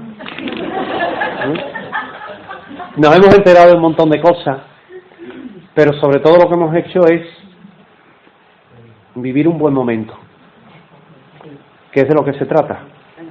Vivir un buen momento, reírnos, estar más serios, estar más concentrados en lo que se dice, aguantar mejor o peor el micrófono con la Semana Santa que tenía ahí de fondo puesta. A mí me estaba molestando particularmente, y eso que fue idea mía, pero me estaba molestando. Pero al final, hace 1 hora y media que comenzamos, creo que le hemos pegado un buen repaso a lo que es estas historias, estas leyendas de la Semana Santa, y simplemente animaros a que se viva la Semana Santa de 2022 con moderación. No os olvidéis que la pandemia no se ha acabado y que esto sigue y que se puede disfrutar en la calle, pero con las medidas de seguridad oportunas, ¿verdad? Disfrutar de la Semana Santa, vivirla. Cuando sea oportuno contar una de las historias que os acabo de narrar, y sobre todo tener en cuenta ese carpe diem, ese vive el momento. Muchísimas gracias. Experiencias paranormales, enigmas históricos, conspiraciones, leyendas urbanas, el mito de los ovnis y muchos otros misterios que perduran con el paso del tiempo forman parte de las voces del misterio. ¿Crees que estás solo? Siempre hay alguien al otro lado. Voces del misterio.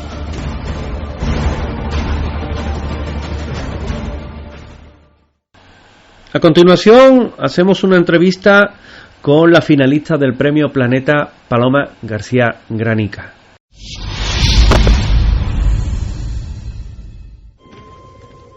Me esfuerzo para recordar sus caras, sus gestos. Y la culpabilidad sigue consumiéndome poco a poco. Cire nos ha hecho el honor de poner su confianza en nuestra nación. Un brillante futuro nos espera a todos en el seno de la noble y gran familia europea. ¿Cómo te llamas? Carl. Yo también. Carl Tamik, de la granja Tamik. Hoy, 22 de septiembre, allí ha sido liberado. Sargento Yuri Yogi, buenas tardes. Esta es la carta. Necesita que le ayude en algo. Mi padre me contó que en la guerra del 14 un mismo obús mató a 2 hermanos. El olor del amasijo de sus cuerpos era horrible. Que era su primer día y les has metido en miedo en el cuerpo.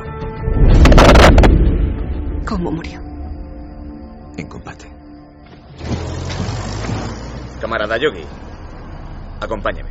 Me informará de cualquier acto o manifestación antisoviética que se produzca entre simples soldados u oficiales de cualquier rango.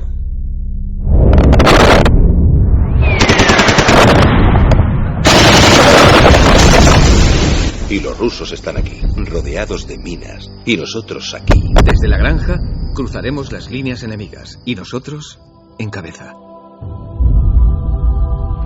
Es algo muy extraño. A veces es como si no pudiera. Sed francos. ¿Quién ha combatido con el ejército alemán? Dime qué harás si te encuentras con un estonio comunista. Será un compatriota como tú y como yo.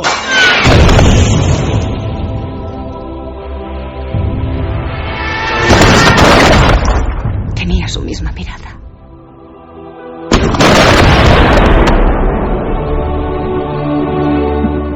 ¿Qué mirada?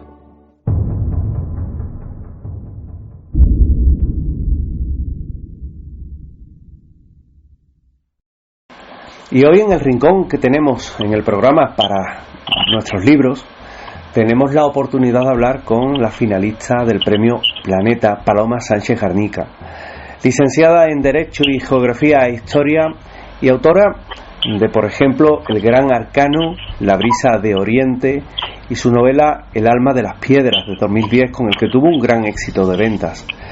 Ella tiene una dilatada carrera como escritora, con una gran personalidad, y hoy queremos hablar con ella de los últimos días en Berlín, una novela fantástica de carácter histórico en el cual, a modo de resumen, nos cuenta cómo Yuri Santa Cruz asistió al nombramiento como canciller de Adolf Hitler y no podía imaginar lo mucho que iba a cambiar su vida en Berlín. Había llegado allí unos meses atrás, después de haber huido junto con parte de su familia de San Petersburgo, asfixiados por una revolución que los había dejado sin nada. A Yuri también lo privó de su madre y su hermano pequeño, a quienes las autoridades rusas no permitieron la salida del país. Y ya en Berlín, su sentido de la justicia lo impulsaría a defender a un joven comunista agredido por las tropas del asalto de Hitler. Ese día, además, conocerá a su gran amor, Claudia. Su vida dará un giro inesperado y la que hasta entonces había sido su máxima prioridad, buscar a su madre y su hermano, será sustituida por otra más urgente, que en tiempos convulsos es más necesario: seguir con vida. Pues de todo ello vamos a hablar con Paloma Sánchez Garnica, a la que ya tenemos al otro lado del hilo telefónico. ¿Qué tal? Muy buenas tardes. Buenas tardes. Nos encontramos ante un libro que, una vez que uno tiene la oportunidad de leerlo, la verdad es que les resulta maravilloso, les resulta una trama en la que uno se sumerge y la verdad es que lo lleva hasta su última página, en un tema además que, fíjate, quitando la época, es decir, esa Segunda Guerra Mundial donde se basa, hoy podría ser de máxima actualidad, ¿verdad, Paloma? Pues desgraciadamente sí, la historia se empieza a volver a repetir, pero espero que no continúe como ocurrió hace 80 años, pero los visos son muy parecidos. Una gran potencia que quiere imponer sus criterios en otro país que está en el centro de Europa, que es Ucrania, y bueno, con un personaje muy inquietante, muy oscuro y que no sabemos por dónde puede salir, ¿no? Que es Putin.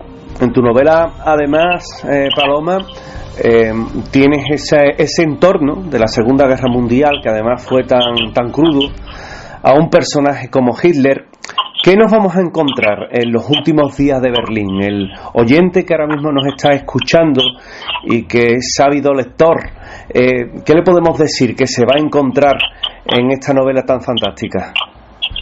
Bueno, en principio son historias, son vidas cotidianas, vidas contadas a pie de calle, en un tiempo muy devastador, muy convulso, pero fundamental para la historia de Europa, con un triángulo amoroso, con unas amistades forjadas en momentos y en condiciones muy, muy desesperadas, muy atormentadas, y con con un punto de búsqueda y de presión en la lectura que creo que va a pegar al lector a cada página.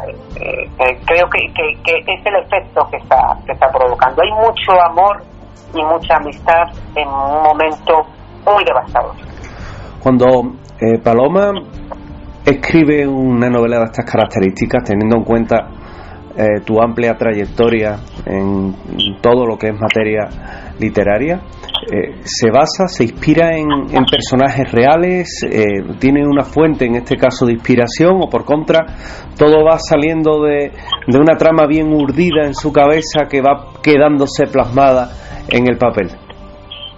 Bueno, tiene un poco de una cosa y de la otra, porque yo me nutro no solamente de las lecturas que he hecho a lo largo de mi vida, no solamente para documentarme para esta novela, sino de todo lo que he leído, de todo lo que soy como ser humano, de mi memoria, de mis recuerdos, de mi experiencia vital y sobre todo lógicamente para entender un poco la intrahistoria de esta época me tengo que empapar de personas corrientes, de vidas corrientes. No me interesan los grandes personajes históricos, no me interesan los grandes hechos históricos, me interesa entender cómo vivió gente como yo en ese momento determinado de la historia, que es las consecuencias de la Revolución Rusa y la guerra civil entre bolcheviques y mencheviques, y sobre todo en los años 30 el ascenso del nazismo y por la otra cara de la moneda, que es el estalinismo en Moscú.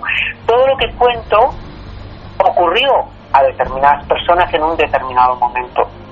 Lo que pasa es que luego en la ficción yo hilo, o la historia se va entrelazando de forma distinta, pero la ficción tiene mucho de realidad, por lo menos mi ficción tiene mucho de realidad, de certeza, porque lo que cuento ocurrió. ¿Podemos considerar entonces que Últimos días en Berlín, aparte de contarnos toda una historia tejida en este caso en lo que le van ocurriendo a los personajes distintos que van apareciendo a lo largo de la obra, tiene un entorno y se podría considerar como dentro de un marco histórico, en este caso referencial? Bueno, está dentro de un marco histórico. Todas las historias, todas las novelas están dentro de un marco histórico, más cercano, más alejado, pero dentro de un marco histórico. Por eso yo siempre digo que mis novelas, aunque se etiquetan algunas veces como novelas históricas, yo considero que la novela histórica es aquella que elige como centro de la historia un acontecimiento histórico concreto, un personaje histórico concreto, y alrededor del cual se entrelaza la ficción. En mi caso no, en mi caso yo elijo una época, un momento determinado de la historia, y ahí pongo a personajes con historias minúsculas, con historias corrientes, con historias comunes, como podría ser cualquiera de nuestras historias en nuestra vida cotidiana, y trato de entender cómo gestionaron sus sentimientos, su amor, su odio, su dolor, su miedo en esos momentos, con esas leyes concretas, con esas costumbres concretas, con esos prejuicios concretos que siempre condicionan de una forma u otra la vida cotidiana. Nosotros tenemos ahora y vivimos en la actualidad en un momento en el que hay unas leyes tenemos, que hay unas costumbres, hay unos prejuicios que condicionan nuestra forma de actuar, nuestro día a día, ¿no? Y es la actualidad que vivimos.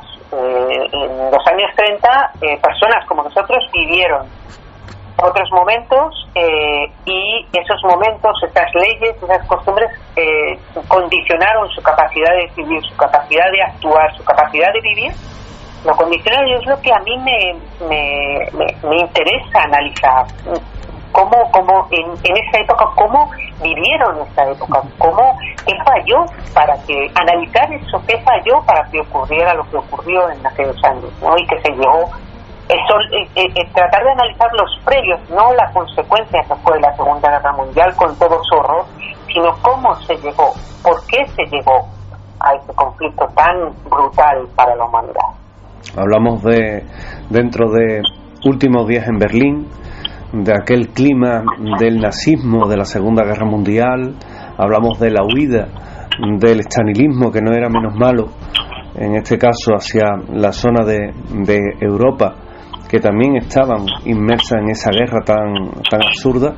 Pero sobre todo, Paloma lo que nos cuenta son historias personales, historias convencionales, quizás porque es la mejor forma de entender lo que era ese discurrir de una persona como pudiera ser tú, como pudiera ser yo, ¿verdad?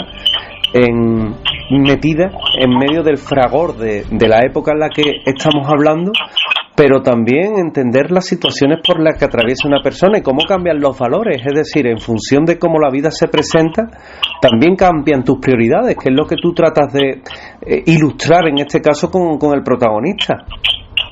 Claro, es la grandeza de la literatura, que todos, prácticamente todo el que sepa leer, y en nuestra sociedad prácticamente todo el mundo puede tener acceso a la literatura y entender y entablar ese diálogo con el pasado para entender lo que somos a través de esa historia, ¿no? No todo el mundo está preparado, ni tiene necesidad, ni es muy agradable meterte en un ensayo para entender la historia, como he dicho antes, la historia con mayúsculas, ¿no? Esos grandes acontecimientos históricos. Yo soy licenciado en Geografía e Historia y he estudiado y me he examinado de los grandes acontecimientos históricos, los personajes históricos, las grandes batallas, los grandes hechos culturales, científicos, económicos, pero la literatura, la ficción, la narrativa nos muestra esas épocas en las que la sociedad,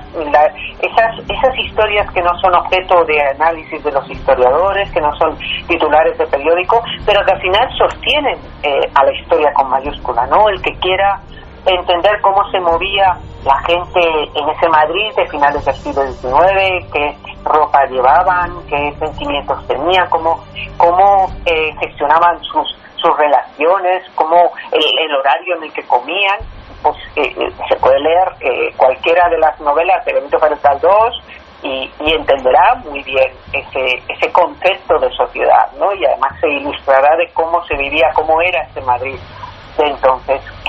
Podríamos poner todos los ejemplos posibles. O sea, la literatura lo que hace es acercar nuestro pasado a el gran público para que entienda, para entender y para entablar ese diálogo con el pasado y entender lo que somos a través de ese pasado, ¿no? Pese al marco en el que se encuadra este libro, Últimos días en Berlín, estamos hoy hablando con Paloma Sánchez Garnica, pese al marco en esa Segunda Guerra Mundial, en esa huida del protagonista, en esas vidas cruzadas que también se ve todo entretejido, siempre hay en este tipo de libros un rayo de esperanza, y el rayo de esperanza es el que el propio libro te transmite con una historia de amor por medio. Eso siempre es importante, ¿verdad? El ser humano es capaz de lo mejor y de lo peor, pero el ser humano lo que le honra, lo que le hace ser humano es el amor, los sentimientos de amor, de amistad, que siempre están, a pesar de todos los pesares, a pesar de las guerras, a pesar del horror puede aflorar el sentimiento de amor o el sentimiento de amistad. El sentimiento de amor en el sentido más amplio de la palabra, del sentimiento, no solamente el amor pasional, el amor de la madre hacia los hijos, del hijo hacia la madre, el amor entre hermanos, es decir, no solamente enfocar en el amor pasional, que lo hay y es muy importante, pero también hay otros tipos de amor que también son esenciales para el ser humano, ¿no? Y yo creo que se trata de también de expresar eso, ¿no? De entender que en momentos tan devastadores, en momentos tan humillantes, tan trágicos para el ser humano, para los hombres y las mujeres que vivieron aquello, hay un sentimiento que además les ayuda y les da poder para sobrevivir, ¿no? Yo leí un libro muy ilustrativo de Viktor Frankl, El hombre en busca de sentido, que era un psiquiatra de austriaco judío que estuvo encerrado en varios campos de concentración, y él como psiquiatra estuvo analizando a la gente que le rodeaba y se dio cuenta de que no sobrevivía el que mejor fortaleza física tenía o que tenía capacidad para buscar alimento, un poco más de alimento que los demás, sino que el que sobrevivía era el que tenía un sentido para vivir, algo que le diera esperanza para seguir viviendo a pesar de la situación trágica en la que se encontraba. En el momento en el que ese sentido desaparecía, esa persona se arrinconaba y en pocas horas moría. Entonces, el sentimiento de amor, el sentimiento de amistad que ennoblece al ser humano, es un sentimiento que nos da también la fortaleza para sobrevivir en momentos muy trágicos.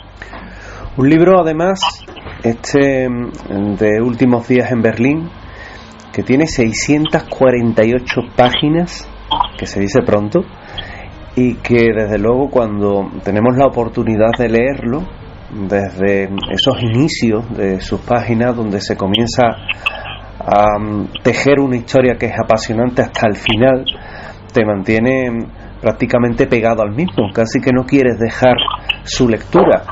Me imagino que esto es tremendamente complejo, es decir, una obra tan amplia, tan extensa, mantener ese nivel también a ti te habrá exigido, Paloma, pues esa dosis de meterte en personajes, de saberlo conducir y evidentemente de no relajar la tensión que hay en cada párrafo, en cada línea del libro. Bueno, la verdad es que yo cuando escribo, a mí me cuesta mucho los inicios, el comenzar, el encontrar el camino. Pero lo fundamental para mí, yo cuando escribo no pienso en lectores, en futuro, no pienso, solamente pienso en una cosa: me tiene que fascinar lo que estoy escribiendo, me tiene que apasionar, me tiene que atrapar. Yo no tengo argumento cuando empiezo a escribir, no tengo esquemas, no sé lo que va a ocurrir en el momento de que, me pongo a escribir todas las mañanas, soy muy disciplinada, esto es un oficio y la inspiración siempre viene. Si usted tiene que encontrar trabajando, y me pongo a escribir sin saber qué va a pasar en ese día de escritura, y me dejo llevar como si estuviera leyendo un libro, como si fuera la lectora de un libro. Me dejo llevar, escucho, me aíslo mucho, trato de escuchar y de entender a los personajes. Hay veces que me cuesta y me cuesta mucho, pero trato de entenderles, trato de escucharles.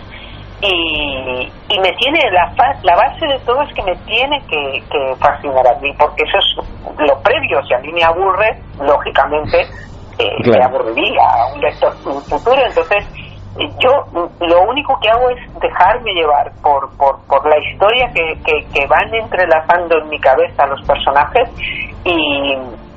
y voy escribiendo hasta que termino de principio a fin, y luego empiezan las relecturas. Ya han sido muchos meses con los personajes, les conozco, y entonces empiezo a pulir, a definir su personalidad, su forma de actuar. Ya les hablo de tú a tú, ya les conozco a los buenos, a los malos, a los regulares, y ya voy perfilando cada vez más el contenido, todo lo que es la historia, ¿no? Es mi forma de trabajar, pero lo fundamental para mí es eso, me apasione y me fascine lo que estoy escribiendo. Y luego yo creo que eso se vuelca, entiendo que se vuelca en el lector, es el primer paso, ¿no? Además, contemplando tu obra, contemplando todos tus libros, también te gusta alejarte de un libro a otro, es decir, también te gusta variar en cuanto acabas un libro y vas a comenzar otro, casi que cambias o revolucionas tu planteamiento y digamos que ofreces algo nuevo, que también es importante. Bueno, yo creo que un libro siempre, de un libro siempre sale otro, no sé por qué, pero de todas formas las historias yo no las elijo nunca, o sea, las historias se me imponen, me piden, me claman que cuente algo y no me puedo evadir, además, o sea, no lo he intentado alguna vez y no, o sea, es lo mismo que decía antes, cuando estoy tratando de empezar una historia que yo quiero ponerlo, la historia se me impone y a partir de ahí pues se trata de, como digo siempre, analizar el terreno, leyendo mucho sobre lo que me pide el cuerpo entender y poco a poco en un momento determinado hay un pálpito en mi conciencia que me impulsa a empezar a escribir y empiezo y como he dicho antes, los inicios son complicados porque hay veces que acierto, otras veces que tengo que empezar 3, 4, 6 veces hasta que encuentro el camino para poder continuar y a partir de ahí es un acumular, es un ir contando y bueno,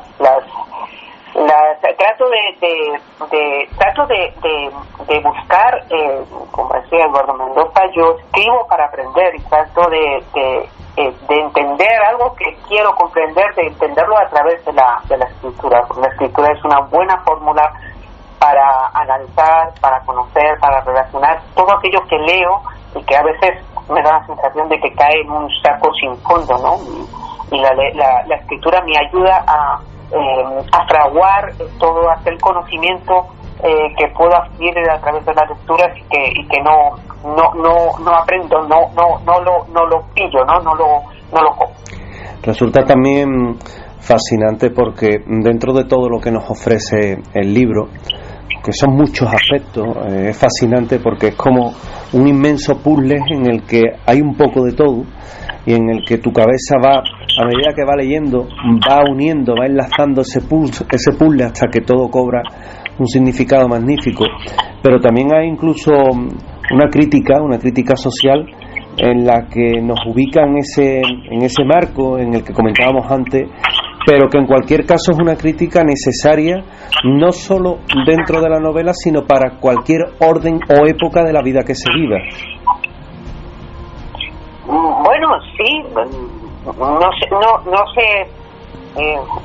sé qué contestarte, no sé lo que quieres que te conteste en este sentido. No, sí hay una en todo, en la literatura, en toda ficción puede haber una crítica social, más que una crítica social, yo creo que es una alerta de que los totalitarismos, las dictaduras no solamente condicionan la vida, sino que la hacen muy complicada y que deberíamos, en el momento de leer, esto es otra de las grandezas de la literatura, deberíamos aprender a que la libertad, el Estado de Derecho en el que vivimos, la ley que nos protege, no nos viene dada en el ADN, sino que hay que protegerla y hay que estar alerta porque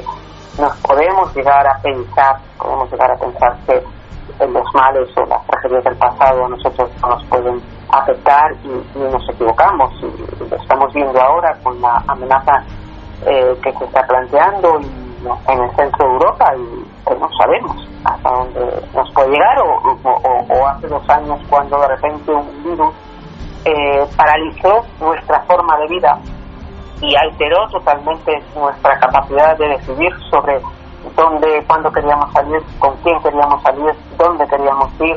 Es decir, estar alerta, más que la crítica social, yo creo que estar alerta como ciudadanos conscientes de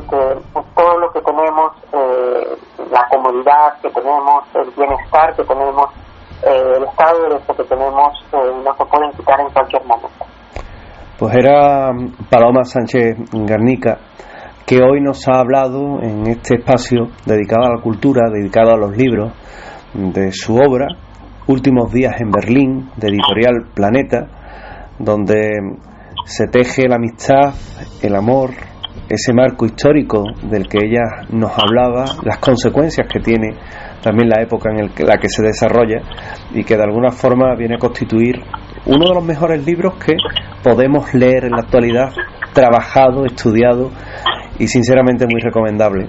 Paloma, ha sido un placer poder hablar contigo, que nos ilustres en este ratito no solo de tu obra, sino también de tu forma de trabajar, de esa constancia, de ese método y también de esa inspiración siempre tan necesaria. Muchísimas gracias por habernos atendido y el mayor de los éxitos con este libro, que sin duda ya lo tiene. Muchísimas gracias a vosotros por vuestro interés y bueno, un placer estar aquí, contar y que me escuchen. Muchísimas gracias. Gracias.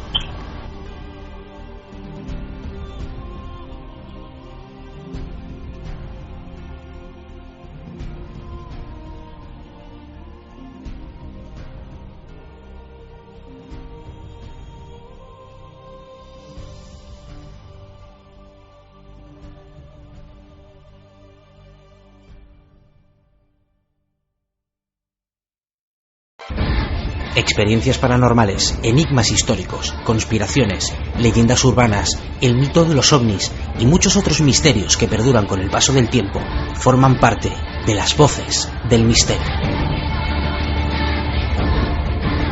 ¿Crees que estás solo? Siempre hay alguien al otro lado. Voces del misterio.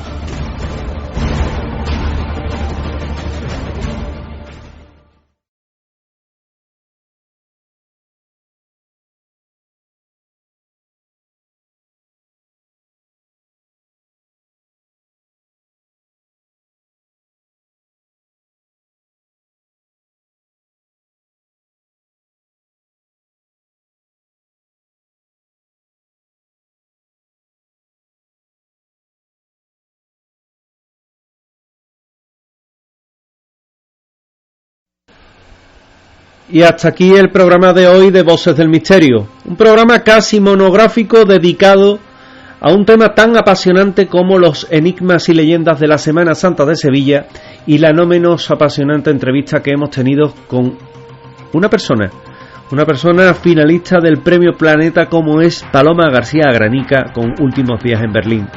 Hasta aquí nuestro programa de hoy, pero no olviden que pueden escucharnos en nuestra redifusión y también a través de todos nuestros canales digitales, virtuales, kioscos sonoros como iVoox, SoundCloud, iTunes. También nos puede escuchar en Reasons, en Spotify, en YouTube.